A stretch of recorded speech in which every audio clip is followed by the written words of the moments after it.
Hello, so in this video I want to talk about money and all the negative emotions associated with money. I think it's one of the most fascinating topic because it seems to be at the root of a lot of suffering. And it's very funny because money is so intangible in a way. It's irreal, unreal. So let's talk about it.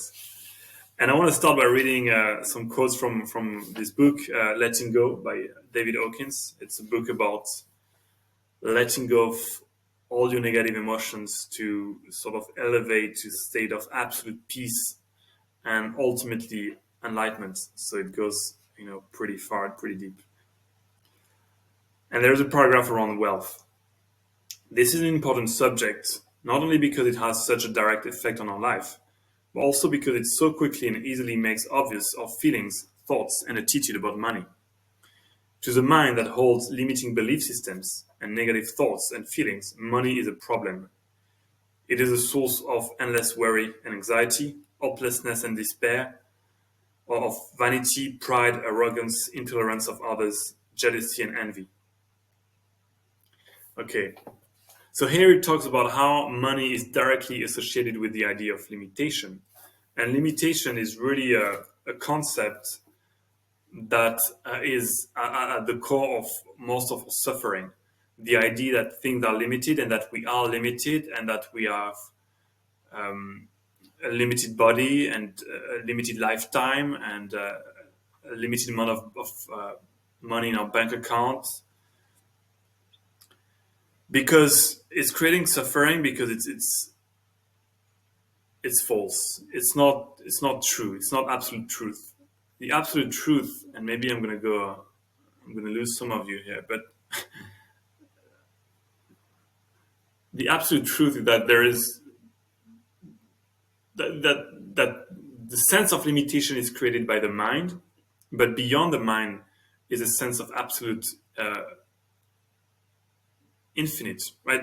You can see how everything is infinite, and there's no boundaries to things, to time, to space, to consciousness. So the mind is creating the sense of limitation. And money is such a strong symbol because it is such a strong symbol of limitation. Because it's so numerical, it's so quantifiable. If you open your bank account, you see an amount of money. Like for example, if you have $5,000 in your bank account, and you see this thing that costs $10,000, you feel like you cannot have this thing. It's not. So you feel sort of disconnected from part of the world, and this sense of disconnection and separateness from something in the world is what causes suffering. The idea that we are limited and we are limited in this body and we have a limited amount of belongings. So yeah, that's really fascinating. Then David Hawkins tells us to sort of look at your feelings associated with money. And for this, what you can do is, because what he said, that more important than money itself are the emotional gratification that we hope will be ours with the use of that money. So it asks us to investigate into the goals behind the desire for money. Here it says, let's say that behind the desire for money, we discover that one of our goals is to be respected and valued. In that discovery, we have just found out that it isn't money itself that we're interested in. Rather, it is our self-respect and a feeling of inner worth. And when you see that you're never after money. Like money is never a problem. You're really after the experience that you're going to buy with money. And if you look at it, you start seeing that you can actually get it directly without going through money.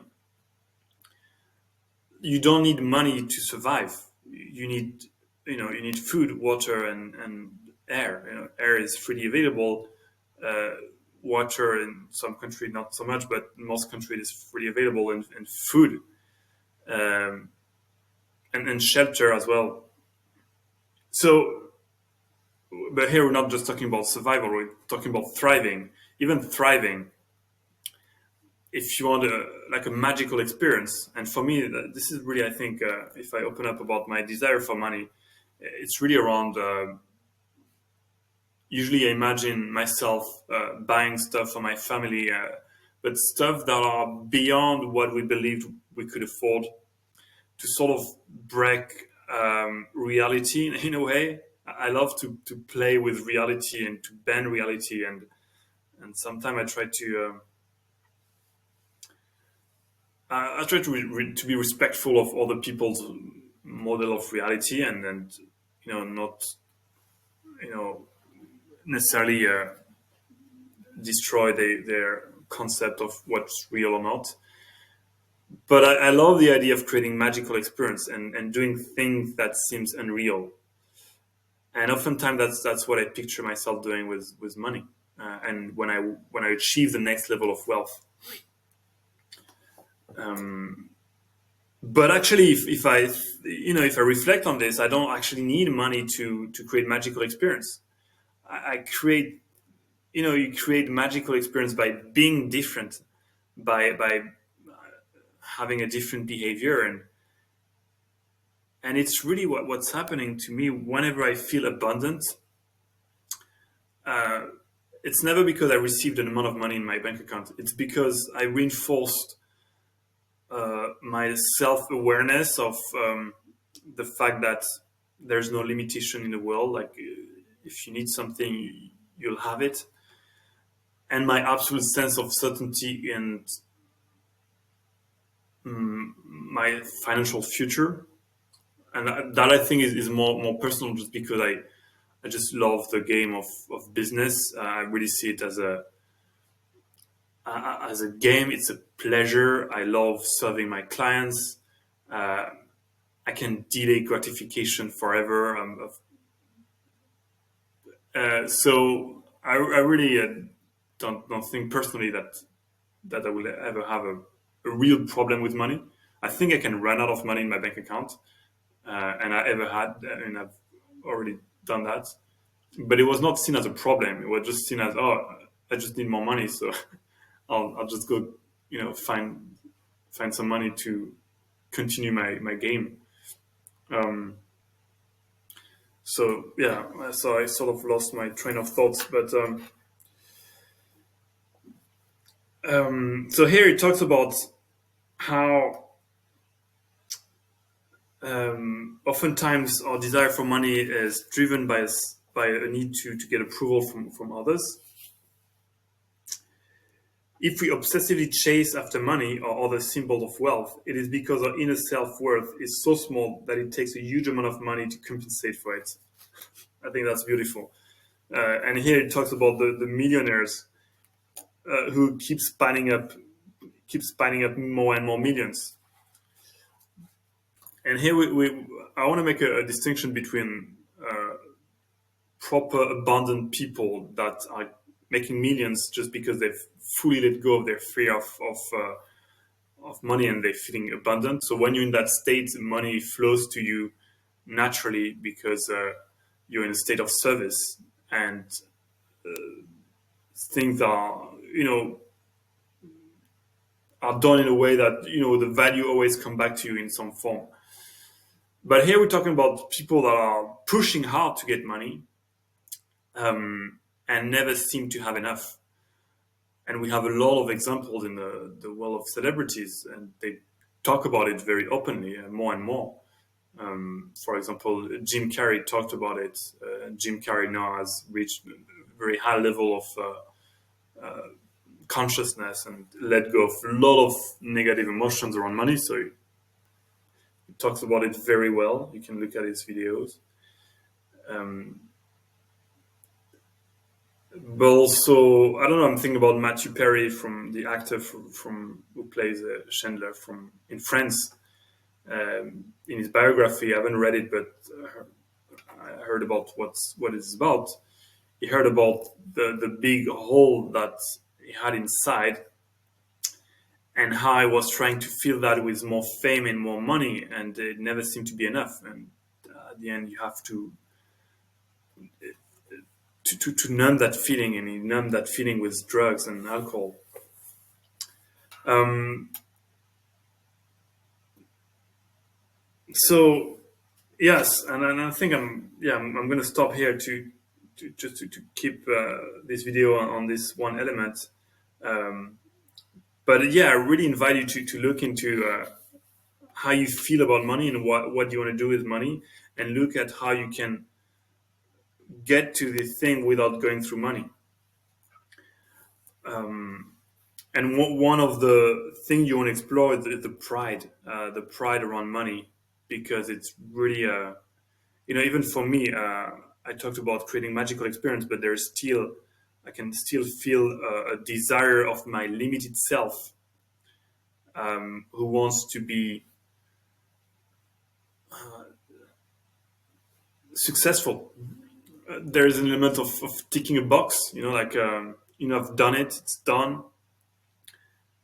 Partly because of the love of the game. When you play a game, you want to win, and I'm a player, but also to sort of fix this feeling of scarcity that comes from childhood, where I felt like money was limited, even though, there was absolutely no. We had a very good. We were in a very good financial situation when I was a kid, but I didn't experience it like that, because I was in a very nice city, and everyone around me had a where was wealthy. So I didn't realize I actually was so lucky. But I experienced lack and limitation, and I believe that there are some stuff that I could not afford, and my parents talked about, okay, no, this is too expensive. All those words, expensive. Um, no, you can only have this, because they're trying to teach us, the value of money and the value of things. Um, which I think is fair. But what happened is that then you create a sense of, okay, I wanna be rich to sort of fix this feeling of limitation that really does not belong to us, and and I want to let go of this as well. And I think the awareness of it that I have today is the beginning of letting go of it. But yeah, I admit it's still there. And there's still also a desire to be seen as successful by others, even though I never got. It's so weird, because I never got any positive feeling out of. Actually, I don't picture myself through the eyes of others anymore a lot, but I can still see a sense of pride um, around money that I want to fully let go of. Yeah, so that's it. I hope that was useful for you. That you know, open your mind on your relationship with money, and I see you in our next video. Thank you. Bye bye.